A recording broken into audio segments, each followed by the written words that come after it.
Whenever there's a new camera release, I always get excited to see how the new one improves on previous generations and what new useful features there are as well. So when Insta360 sent me the new X5 and invited me on a trip to Munich to really try it out, I was definitely interested. Everybody else, okay? Hang on. It worked. All right. So in this video, I'm going to share the key features that you'll want to pay attention to if you're looking to get a new 360 camera. And I'll also tell you about the one thing in particular that I absolutely love about the new X5 that I think that you will also be very happy about. But first, I'm going to start with the obvious since a few of the good points depend on it, and that's the sensors. The Insta360 X5 has new 1/1.28 inch sensors and improved dynamic range from the X4. And don't worry, I will share a complete comparison between the X4 and the X5 very soon.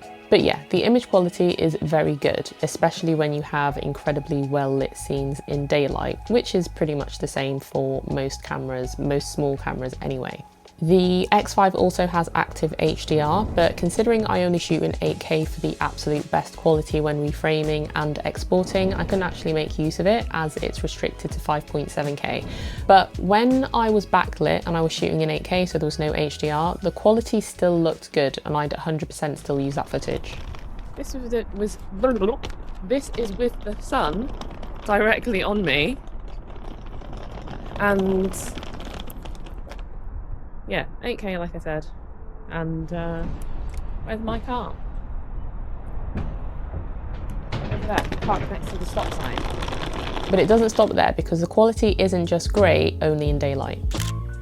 When it comes to low light, if you are familiar with the X4 or you already have the X4, then you will know how incredibly horrendous the low light footage was. It was just unusable. It really just didn't look good at all. The X5 now has pure video with triple chips, so the processing behind it is a lot more advanced and it's giving you a much cleaner, clearer image.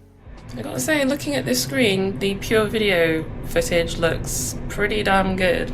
And here where I'm standing at the moment is very dingy. There's one light up there, and then that's it. They've obviously got the light from the window over there, but it is, like, I would say this area is very dimly lit. And looking at this screen right now, pure video is looking pretty damn good. Looking pretty good.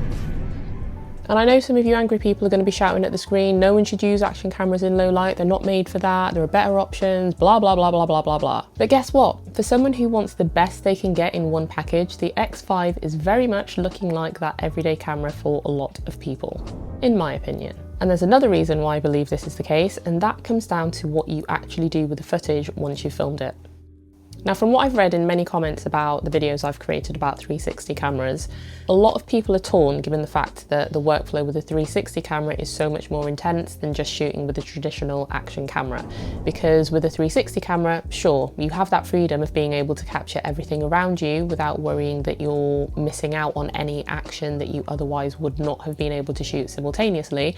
But then you have to spend that extra step of going through all your files and reframing your footage. And while you still have to do that with the X5, Insta360 has introduced a new mode called Instaframe, which essentially shoots two files. So one where you're continuously in the frame if you choose the selfie view, and then that comes out as a flat file, so there's no need to reframe anything. The X5 will keep you in the center of the frame and you'll be able to see this by a green tracking box around your head, which is great.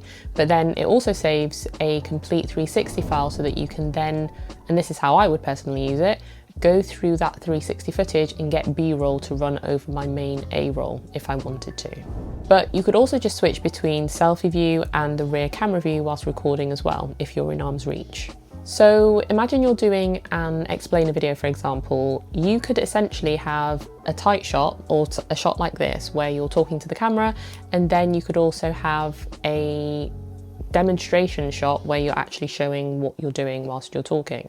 So yeah, Instaframe is great and it really does reduce the workflow when you just want something quick and simple. I'm actually going to share another video where I use only the Instaframe mode so that you can see what it's actually capable of doing.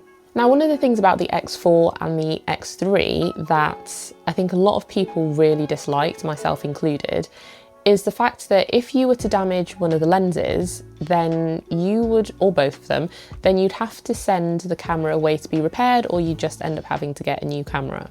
But now, Insta360 has made the lenses on the X5 removable and easily replaceable with a dedicated kit, which also won't cost you an arm and a leg, and it's so easy to swap the lenses.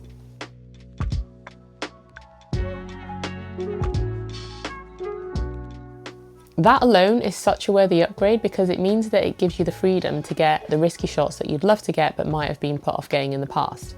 Now you can just carry a couple of spare lenses with you and you can go crazy and take those risks that will get you more creative shots. So you know when you have the stick extended all the way, and normally you would have to press record before you extend the stick or use gestures to start and stop recording or take a photo, both very useful. But Insta360 now introduced what's called the twist to shoot feature, and I honestly found myself using it more than I thought I would. It particularly came in handy for taking photos since you can just set a timer, then when you're ready, twist the pole twice and then the countdown timer will start and then take the photo, and you have the LED lights doing their thing so that you know that the photo is being taken or when the recording started or stopped. I also found this really useful when I wanted to stop a recording and then immediately start another one, so I didn't have to faff around with putting the stick down and then opening it up again, so very handy. Now I have to say, while the previous Insta360 app wasn't horrendous, I still used it to get quick shots that I wanted to put on socials, for example. The new app is definitely improved, and for me that improvement comes down to making life easier and just making a video of all the good bits rather than feeling overwhelmed with everything that you filmed. And as I said, I went to Munich last week and I pretty much just had the X5 on the selfie stick. I hit record and just held it out, no care in the world for framing up my shots. But I did have a lot of footage, so I dumped certain clips in the editor and let it put a highlights video together for me. So with that, I actually exported it as a horizontal and a vertical clip, because that is something that you can do with 360 footage. You can select what resolution you want, which is great when you want to post across different platforms. Now, I have a fair few videos coming up about the X5 because there are more things to dive into, especially if this is your very first 360 camera, so definitely keep an eye out for those. In the meantime, if you know that you want to pick one up, I have dropped a link in the description and pinned comments. Otherwise, I will catch you on the next video.